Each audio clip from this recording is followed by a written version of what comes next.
کیا ویکسنگ کر سکتے ہیں؟ اس میں پھر یہی بات ہوگی کہ ایک عورت حضرت عائشہ کے پاس آئی اور اس نے کہا کہ میں اپنے زائد ضرورت یعنی ان نیچرل بال اتارنا چاہتی ہوں، تو آپ نے کہا اذیت کو جس حد تک ممکن ہو دور کر دو۔ اچھا، اب یہ جو جملہ ہے نا بڑا زومانی ہے، بعض لوگوں نے اس کو ایک طرح سے سمجھا، بعض نے دوسری طرح۔ ایک نے سمجھا کہ جب یہ ویکسنگ ہوتی ہے تو اذیت ہوتی ہے، تو انہوں نے کہا کہ اپنے آپ کو اذیت سے بچاؤ۔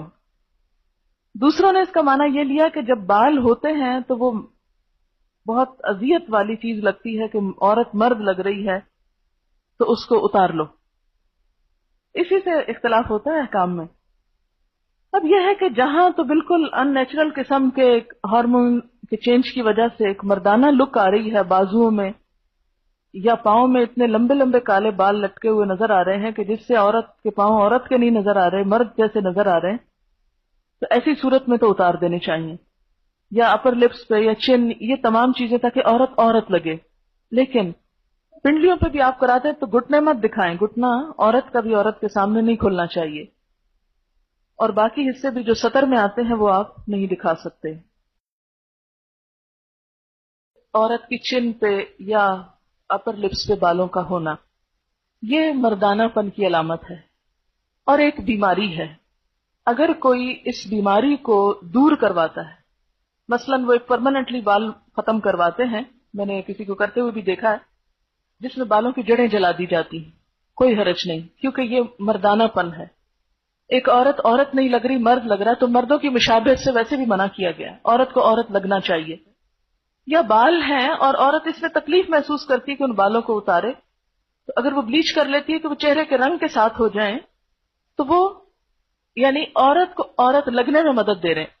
اچھا، اسی طرح اگر بازوؤں پہ ہاتھوں پہ ایسے بال ہیں کہ جو عورت کی لک کو مردانہ بنا رہے ہیں، جیسے آپ صلی اللہ علیہ وسلم نے اس عورت کا ہاتھ دیکھ کے کہا تھا کہ پتہ نہیں یہ عورت کا ہاتھ ہے یہ مرد کا ہاتھ ہے، مہندی نہیں تھی تو، ہے نا؟ اسی طرح اگر بازو پہ اتنے بال ہیں کہ جو وہ عورت عورت نہیں لگ رہی الٹا مرد لگ رہے، تو مردوں کے عموماً گھنے بال ہوتے ہیں، تو ایسی صورت میں ان بالوں کو ریموو کرنا جو ہے کہ جس میں عورت عورت نظر آئے اس میں حرج نہیں۔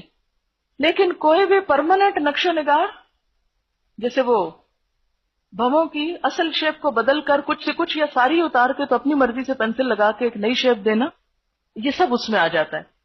ہاں، بھویں مثلاً یہاں سے دو جڑی ہوئی ہیں، تو اب یہ کیا ہے کہ یہ ایک اوریجنل عورت کی شکل نہیں ہوتی، ایک بیماری آپ کہہ سکتے ہیں، تو اس میں اگر ان کو الگ کر لیا جائے تو وہ فطرت پر لانا ہے، فطرت میں تبدیلی نہیں ہے۔ فطرت میں تبدیلی کیا ہے کہ اصل سارا کچھ اتار دیا آپ نے اور اپنی مرضی سے لگایا، اور یہ جو دو جڑے ہوئے ہیں ان کو الگ کرنا فطرت میں تبدیلی نہیں، فطرت پر لانا ہے۔ تو یہ ایک اصول کے طور پر سمجھ لیں کہ کوئی بھی ایسی چیز جو فطرت پر لانے میں مدد دے رہی ہے، اگرچہ وہ کچھ چینج کا تقاضا کر رہی ہے تو کوئی حرج نہیں، لیکن اگر وہ اللہ کی ساخت، جیسے فَلَا يُغَيِّرُنَّ خَلْقَ اللَّهِ میں پیچھے آپ پڑ چکے ہیں، اللہ کی ساخت تو بدل رہی ہے تو وہ درست نہیں۔ آنکھوں کے درمیان سے بال کیا مرد بھی نکال سکتے ہیں؟ ان کو مرد ہی رہنے دیں۔ کچھ لوگ کہتے ہیں کہ پیریڈز کے دوران تھریڈنگ ویکسنگ نہیں کرا سکتے، اس کی بھی کوئی دلیل لائیں۔ ہر وہ چیز جس پہ آپ نہیں کا فتویٰ دے رہے ہیں، پہلے بھی میں نے آپ کو بتایا تھا کہ الاصل فی الامور الاباحہ، ہر کام کی اصل کیا ہے کہ یہ جائز ہے۔ جب آپ نہ کر رہے ہیں اس کے کہ جائز نہیں تو پھر آپ کو دلیل دینی پڑے گی، اور اگر دلیل نہیں تو اس کو جائز ہی رہنے دیں۔ اسی سے پچھلی قوموں نے بھی دین میں ناجائز سختیاں پیدا کی تھی اور اس کی وجہ سے دین ناقابل عمل ہو گیا۔ دین کو نیچرل رہنے دیں، قابل عمل رہنے دیں، اس کی وسعت برقرار رکھیں تاکہ سب لوگ دین کے دائرے کے اندر رہیں۔ اگر ہر ایک کو باہر نکالتے جائیں گے تو پھر آپ خود ہی پرہیزگار نظر آئیں گے بس۔